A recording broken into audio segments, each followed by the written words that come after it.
Morning, everybody. My name is Eli Fuller, in case you don't know. And I'm sitting down here early morning, just waiting for my boys to wake up. They're gonna make a lot of noise any second now, so this won't be long. I thought that I would start doing a little bit of an information. I don't want to call it a campaign, but a little bit of information about what's happening in Jolly Harbour. Let me see over there. So Jolly Harbour, the first thing I want to mention is, especially to the people of Antigua and Barbuda, to all the people of Antigua and Barbuda, is that, we have to think about our development models, how we develop this country, not just in terms of 3 years that it takes to build a resort. We must think about a development model looking forward generations. And let's just remember that almost a generation ago, Jolly Harbour, this beautiful, massive bit of coastline that had marshland, swamp, mangrove inlets, and a huge beach, was sold by the people of Antigua. It belonged to the crown. It was government, what they call government land, right? It was sold off to the owner of Jolly Beach next door for $1, right? So all the people got was $1. Why did that happen? Well, my father, who was the lawyer of the owner of Jolly Beach, was asked to express to the government how many jobs there was going to be in construction. Dr. Earhart spent, they say, between Jolly Beach and Jolly Harbour, $400 million. Anyway, I can hear my son already, so this won't be long. But there were certain understandings, and some of them were written down. For example, the designs of the original Jolly Harbour, the approvals given to the mega project to include amazing beach access for the community that was being built here, because he proposed to build like 1,000 new homes for people. But not just for the people here. It wasn't a closed community in the sense that people couldn't come from outside. It was built so that people from all over Antigua, especially from Boland's and Jennings, St Mary's, big up to the St Mary's massive, that they could come down to the beach and enjoy this coastal life. They would be encouraged to go fishing, which is what Dr. Earhart used to do in a little tiny boat going out here. They'd be encouraged to take their children for swim picnics, etc. The original plans was to involve Antigua down here. We had big concerts, sailing week, and all that kind of stuff. Come forward, after he dies, it gets sold. As soon as it's sold by his estate, believe it or not, it was chopped up immediately in order to sell off the marina just to pay the estate for the rest of it. And over the years, a systematic liquidation of all the undeveloped lands here took place. And in recent years, new developers have come in, and you're hearing a lot about Calvin Ayre and his Nikki Beach development, which is happening or starting to happen. There's a lot of press. But what a lot of people don't know, I don't know why, even people who live here in this community, is that Nikki Beach development is one of 2 mega developments happening in Jolly Harbour right now. And I don't know, because I don't have the figures, but after speaking with the owner of the majority of Jolly Harbour, a man by the name of Rob Gillespie, I think Rob Gillespie's development, which most people, there's not a name for it. We don't really, there's no name for it. It's in Jolly Harbour on the fence, on the other side of the fence of Nikki Beach. He's spending more money. I think his development, with what he's doing on Harbour Island, what he's doing in the commercial center where all the pharmacy and all the shops are, tearing down the casino, the Grand Princess, I think his development, he might spend more money there, and yet it's getting no press. And so the purpose of the video is to tell people, just so you're aware, that there are two mega developments happening in St Mary's in Jolly Harbour, in the area that's known as Jolly Harbour. One is the Nikki Beach, which is a sort of on the border of Jolly Beach and Jolly Harbour, taking over the old Tranquility Bay Hotel, and unfortunately, a massive car park, which was required by the government of the original developer, so that everybody in this community, the 1,000 or so new homes that would be here, and the community of Antigua, especially Jennings, Boland's, and the nearby areas, could come down and park and go to the beach. That is now becoming part of the resort. And, you know, everybody's like, oh, it's great for Antigua, it's great for Antigua. I was told to come off the beach down at the South Finger this week, day before yesterday.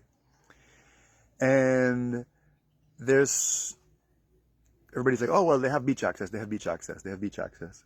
There's a lot of stuff that people don't understand.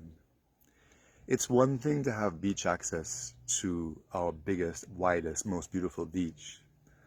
Hey, that's arguable, right? But not the fact that it's the widest. It's the widest beach in Antigua. It's one thing to have access to it, but it's another thing when you think that you're going to have to walk a mile or more from the only place that you could legally park. Because people are like, oh, you can park on the side of the road. But it's all private property down here. They say, oh, well, we have parking. The new designs have parking.